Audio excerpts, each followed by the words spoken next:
দুজনেই প্রায় 2 যুগের বেশি সময় ধরে কাজ করছেন বলিউডে, কিন্তু কেন জানি একসঙ্গে দেখা যায়নি এই দুই মেগাস্টার নায়ক নায়িকাকে। অবশেষে জনপ্রিয় ওহ মাই গড ফ্র্যাঞ্চাইজির মাধ্যমে একসঙ্গে পর্দায় আসতে চলেছেন বলিউড অভিনেত্রী রানী মুখার্জি ও অভিনেতা অক্ষয় কুমার।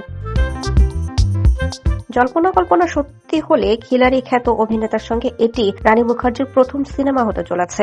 90-এর দশকের দুই তারকাকে প্রথমবার বড় পর্দায় একসঙ্গে দেখা যাবে। জানা গেছে জনপ্রিয় ও মাই গড ফ্র্যাঞ্চাইজির তৃতীয় কিস্তির প্রি প্রোডাকশনের কাজ চলছে। সাম্প্রতিক সময়ে নিঃসন্দেহে এই কাস্টিং অন্যতম বড় হতে চলেছে।